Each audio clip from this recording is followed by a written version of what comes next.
कहानी की शुरुआत में हमें दो आदमी को डेजर्ट से होकर कहीं जाते हुए दिखाए जाते हैं, लेकिन तभी हम देखते हैं कि उनमें से एक आदमी वहाँ की जमीन खोदना स्टार्ट करता है और उनमें से एक दूसरा आदमी उसी खोदी हुई जमीन में एक बॉक्स रख देता है। जमीन में खोदने वाला आदमी अपने दूसरे आदमी से पूछने लगता है कि हम इस बॉक्स को यहाँ पर क्यों दफन कर रहे हैं। उसकी बात सुनकर दूसरा आदमी जवाब देता है कि क्योंकि ये एक रहस्यमय बॉक्स है। इस बॉक्स को पहले भी कोई ढूंढा था और अब आने वाले दिनों में भी कोई यहाँ इसे ढूंढने आएगा। लेकिन जब ये दोनों बॉक्स को दफना कर वापस आ रहे थे, तब जिस आदमी का वो बॉक्स था वो अपने साथ वाले आदमी से कहता है कि अब तो तुम्हें पता चल गया है कि हमने उस बॉक्स को कहाँ पर दफनाया है, इसीलिए वो उसे शूट करके मार देता है। और इतना ही नहीं, वो वहाँ पर खुद को भी शूट कर लेता है। कहानी के अगले सीन में हमें कुछ ब्लैक एंड व्हाइट पिक्चर्स दिखाए जाते हैं, जिस पिक्चर में हमें वही रहस्यमय बॉक्स देखने को मिलता है। इसके बाद हमें लॉस एंजलिस में एक लड़के को दिखाया जाता है जिसका नाम ब्राइस था। ब्राइस हमेशा की तरह सोशल मीडिया पर वायरल होने के लिए अपना गेम सेटअप किया करता था और इस बार वो एस्केप रूम नाम की गेम सेटअप करता है। इसके बाद वो अपने पार्टनर यानी अपने बेस्ट फ्रेंड को कॉल करता है। वो इससे कहने लगता है कि हम पिछले कुछ सीजन से अपने वेबसाइट की टॉप लिस्ट में नहीं पहुंच पाए हैं, लेकिन उसकी फ्रेंड कहती है कि ज्यादा चिंता करने की बात नहीं है, सब कुछ ठीक हो जाएगा और इस सीजन हम कुछ स्पेशल करने वाले हैं। अब यहाँ पर सीधा ब्राइस डेकोरेशन स्टोर में जाता है जहाँ पर उसे वही मिस्टीरियस बॉक्स नजर आते हैं, लेकिन शॉप की ओनर उसे बताती है कि ये सेल के लिए नहीं है। उसकी बात सुनकर ब्राइस उससे पूछता है क्यों, ऐसा क्या है, इसे क्यों बेचा नहीं जा सकता। तब वो लेडी उसे बताती है क्योंकि इस बॉक्स में शैतान को कैद किया जाता है। यह सुनते ही ब्राइस को एक आइडिया आ जाता है कि मैं इस बॉक्स को अपने एस्केप रूम में रखूंगा। इसीलिए जब शॉप की ओनर किसी काम के लिए शॉप के अंदर जाती है, तब ब्राइस उस बॉक्स को लेकर वहाँ पर कुछ पैसे छोड़कर चला जाता है। इसके बाद हमें एक कपल को दिखाया जाता है जो कि दोनों ब्राइस के फ्रेंड होते हैं और ये दोनों ब्राइस के एस्केप रूम में जाने वाले थे। दूसरी तरफ एक और कपल को दिखाया जाता है और ये दोनों भी ब्राइस के फ्रेंड थे। इनमें से लड़की का नाम जेस था कि तभी उसके पास एक दूसरे लड़के की कॉल आती है और उसे अपने घर से जल्दी निकलने के लिए कहता है। इसके बाद वो सारे के सारे लोग ब्राइस के लोकेशन पर चले गए थे। ब्राइस अपने साथियों से मिलकर सबका स्वागत करता है। ब्राइस की फ्रेंड इस गेम की मेन किलर के पास जाकर कहती है कि सभी लोग आ गए हैं, तुम जल्दी से रूम में जाकर छुप जाओ। अब ब्राइस सभी लोगों को इस गेम का रोल बताते हुए कहता है कि तुम सभी एक रूम में लॉक्ड हो जाओगे और उस रूम में तुम्हें कुछ क्लू ढूंढने हैं जिसकी मदद से तुम दरवाजा खोलोगे और वहाँ से एस्केप करोगे। लेकिन तुम सभी को एस्केप करने के लिए तुम्हारे पास सिर्फ 55 मिनट ही होंगे और वो रूम पूरी तरह पजल और क्लू से भरा पड़ा है और उस पजल को सुलझाने के बाद ही तुम रूम से निकल पाओगे और तुम सभी चाहे जितना चिल्लाओगे उस रूम में, लेकिन आवाज बाहर नहीं आने वाली। ब्राइस उन सभी को यह भी बताता है कि उस रूम में मोबाइल फोन्स नहीं है और न ही वहाँ पे नेटवर्क आते हैं। ब्राइस उनके चेहरे को एक काले कपड़े से ढक देता है और चुपके से वहाँ से चला जाता है। वे सभी के सभी जैसे ही उस रूम में एंटर होते हैं तो डोर अपने आप ही लॉक्ड हो जाता है। दूसरी तरफ ब्राइस अपने एक रूम में कैमरा के जरिए उन सभी को देख रहा था और लोगों को उस रूम में एक टेप रिकॉर्डर मिलता है जिसमें एक आदमी बोल रहा था कि जब तुम मेरी रिकॉर्डिंग सुनोगे तब तक मैं मर चुका हूँ। लेकिन गेम शुरू करने से पहले मैं तुम्हें कुछ इंस्ट्रक्शन देना चाहता हूँ। मेरा एक बेटा है जो कि इंसान नहीं बल्कि शैतान है। उसने अपने मदर को मार दिया और इसके अलावा वो बहुत सारे लोगों को भी मारा है और मैंने उसे इसी रूम में चेन से बांधा हुआ है और ये कमरा उसी का था जहाँ पर वो मर्डर किया करता था। और चाहे जो भी हो जाए, लेकिन तुम सभी किसी भी तरह उसे आजाद होने मत देना क्योंकि वो किसी को नहीं छोड़ता और जितना जल्दी हो सके तुम सभी इस रूम से बाहर निकल जाओ वरना बहुत देर हो जाएगी। अब क्योंकि वे सभी एक गेम खेल रहे थे इसीलिए ये सारी की सारी गेम का ही एक हिस्सा लग रहा था और सभी इसी मजाक में ले जाते हैं। अब सभी वहाँ पर क्लू और पजल ढूंढना स्टार्ट कर देते हैं कि उन्हें उस टेप रिकॉर्डर वाले यानी जिसकी बातें ये सभी सुन रहे थे, उन्हें वहाँ पर उसका बेटा दिखाई देता है जो कि वहीं पर चेन से बंधा हुआ था। उसे देखकर सभी लोग उसे गेम का पार्ट समझकर उस पर हंसने लग जाते हैं कि तभी वहीं पर ब्राइस के एक फ्रेंड को वो रहस्यमय बॉक्स दिखता है और वो बगैर सोचे समझे उस बॉक्स को खोल देता है। लेकिन उस बॉक्स में कुछ भी नहीं था, वो पूरी तरह से खाली था। और जब ब्राइस का फ्रेंड वहाँ से चला जाता है तब उसी मिस्टीरियस बॉक्स में से एक ब्लैक कलर का साया निकलता है और वो निकलकर उस रिकॉर्डिंग वाले आदमी के बेटे के अंदर चला जाता है, लेकिन किसी का भी ध्यान उसकी तरफ नहीं गया था। अब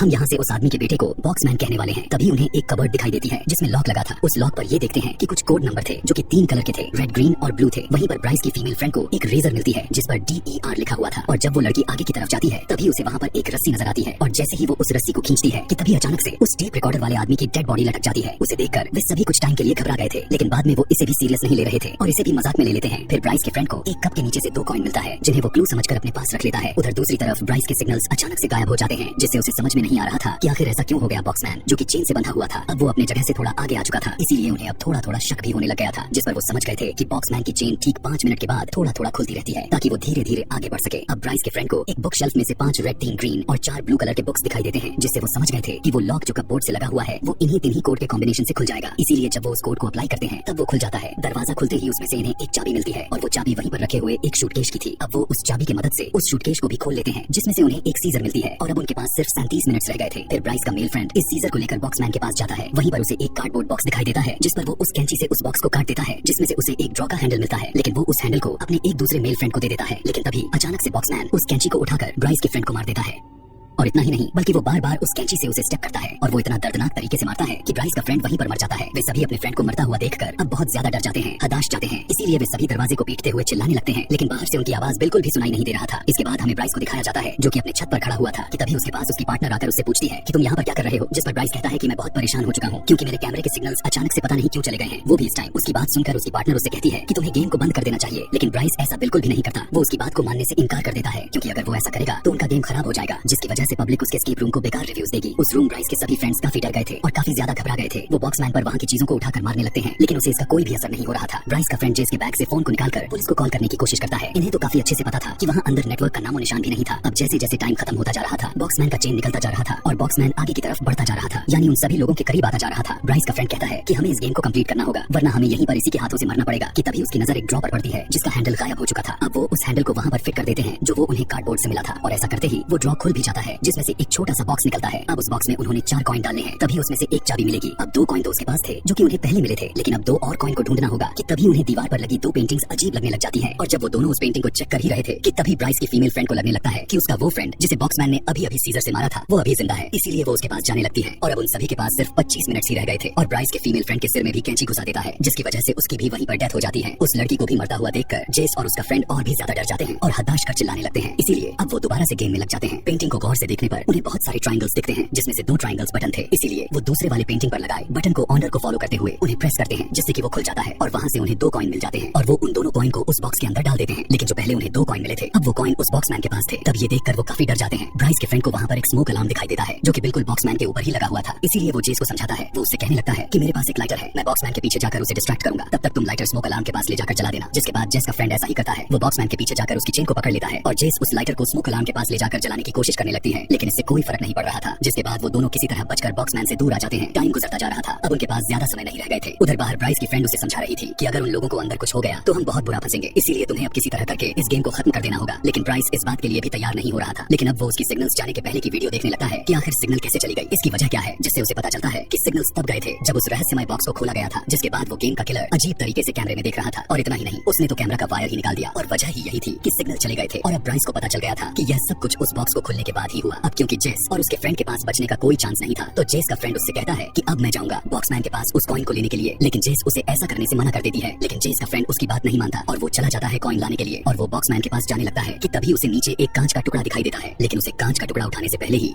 जेस उस शूटिकेश को बॉक्समैन के मुंह पर फेंक कर मारती है। तब मौके का फायदा उठाते हुए जेस का फ्रेंड उस कांच के टुकड़े को बॉक्समैन की आंख में ही घुसा देता है। अब इतने खतरनाक हमले के बाद भी बॉक्समैन को कुछ भी नहीं होता, उल्टा वो उसी कांच के टुकड़े से जैक के फ्रेंड पर अटैक कर देता है, जिससे जेस का फ्रेंड काफी बुरी तरह से इंजर्ड हो चुका था, जिसकी वजह से वो बेहोश हो जाता है। अब इसके बाद जेस की तरफ बढ़ने लगता है, लेकिन वो उसे बगैर कुछ कहे उससे अपने हाथ में लिए दोनों कॉइन को दे देता है। उस कॉइन को लेकर जेस उसी बॉक्स में डाल देती है, जिसके अंदर से उसे एक चाबी मिलती है, और वो उस चाबी से कबर्ड का दूसरा दरवाजा खोल देती है, जिसके अंदर से और एक हुक मिलता है। वो उस हुक को लेकर वहीं पर पड़े एक बॉक्स में डालकर घुमाने लगती है, जिस बॉक्स में से एक होकर बाहर आता है, और उसके हाथ में एक नोट था। जेस देखती है कि उस नोट में यूएन लिखा हुआ था। अब देखा जाए तो मुसीबत काफी बढ़ती जा रही थी, क्योंकि उसके पास अब सिर्फ 10 मिनट ही रह गए थे। कि तभी हम देखते हैं कि ब्राइस एस्केप रूम का दरवाजा खोलकर अंदर आ जाता है, लेकिन बॉक्समैन उसे बाहर की तरफ धक्का दे देता है और फिर से दरवाजा बंद कर देता है, और ब्राइस की चाबियां अंदर ही गिर गई थी। ब्राइस जल्दी से अपने पार्टनर से पुलिस को कॉल करने के लिए जाता है। एस्केप रूम में बॉक्समैन ब्राइस की चाबियों को लेकर एक दीवार के कोने में फेंक देता है, और अब सिर्फ 5 मिनट थे, और देखते ही देखते बॉक्समैन का चेन खुलता जा रहा था और जेस के करीब आता जा रहा था। जिसके बाद जेस फिर से उस यूएन वाले नोट को देखने लगती है, और जो रेजर उसके पास था, यानी जिस पर DER लिखा था, वो उसकी मदद से यूएन को इरेज करने की कोशिश करने लगती है। वो देखती है कि उसके ऊपर कुछ एरो जैसा निशान बने होते हैं, और वो भी बिल्कुल कोई बटन के ऑनर की तरह ही लग रहे थे। अब क्योंकि जेस को कुछ भी समझ में नहीं आ रहा था कि उसे अब क्या करना है, इसीलिए अब वो कांच के टुकड़े को उठाकर बॉक्समैन को मारने के लिए जाती है। लेकिन तभी उसे मेन डोर पर सेम वैसा ही एरो नजर आते हैं जैसा उस नोट यानी यूएन पर लिखा हुआ था, जिससे जेस अब समझ जाती है कि इसी से ही दरवाजा खुलेगा। लेकिन जब जेस वहाँ से जाने की कोशिश करती है, तभी बॉक्समैन उसे रोककर उसे विजन्स दिखाने लगता है। जेस देखती है कि जेस के तीनों फ्रेंड उससे मदद मांग रहे थे, लेकिन जेस उसके भरमाए हुए जाल में नहीं आती, और अब सिर्फ 16 सेकंड ही रह गए थे। जेस उस कांच के टुकड़े से बॉक्समैन पर स्टेप करके वो मेन डोर पर बने एरो को उन्हीं एरो के ऑर्डर से प्रेस करती है, जिसकी वजह से वो डोर खुल जाती है, और जेस टाइम से पहले ही वो वहाँ से बाहर आ चुकी थी। जिसके बाद बॉक्समैन जेस के लिए तालियां बजाने लगता है, शायद इसलिए कि वो इस गेम की सर्वाइवर्स थी। इसके बाद जेस वहाँ से तुरंत भाग जाती है। कि तभी उसी वक्त वहाँ पर पुलिस भी आ गई थी, और पुलिस भी एस्केप रूम में जाती है, और बॉक्समैन पुलिस पर अटैक करने ही वाला था कि तभी पुलिस उसे ही शूट कर देती है, और वो वहीं पर गिर जाता है। बॉक्समैन के मरते ही वो काली साया उसके अंदर से निकलकर चला जाता है। इसके बाद जेस एक एम्बुलेंस के पास खड़ी थी, क्योंकि उसके दोस्त को हॉस्पिटल लेकर जाया जा रहा था, क्योंकि वो काफी ज्यादा इंजर्ड हो चुका था, और वहीं पर ब्राइस भी खड़ा हुआ था। हम देखते हैं कि ब्राइस जेस को देखकर क्रीपी सा स्माइल करता है। उसे देखकर ऐसा लग रहा था कि वो काली साया अब उसके अंदर चली गई है, और ब्राइस अजीब तरह से रिएक्ट करते हुए वहाँ से चला जाता है। इसके बाद ब्राइस की पार्टनर उस बॉक्स को उसी शॉप पर ले जाती है जहाँ से ब्राइस उसे लेकर आया था। ब्राइस की पार्टनर शॉप ओनर को बताती है कि मैं ब्राइस के साथ रहती थी, लेकिन अचानक से वो एक दिन गायब हो गए। उसकी बात को सुनकर शॉप की ओनर उससे कहती है कि मैंने उसे उस दिन समझाने की कोशिश भी की थी कि ये एक खतरनाक और रहस्यमय बॉक्स है, लेकिन उसने मेरी बात पर यकीन नहीं किया, और वो उसे कोई टॉय समझकर ले गया था। तब शॉप की ओनर ब्राइस के पार्टनर से पूछती है कि क्या तुमने इस बॉक्स को खुलते हुए देखा था? तब उसका जवाब हाँ था। तब शॉप की ओनर उससे कहती है कि मतलब वो शैतान अब तुम्हारे पास यानी तुम्हारे पीछे आएगा। इस बात को सुनते ही वो एकदम से डर जाती है, और इसी के साथ ये कहानी यहीं पर समाप्त हो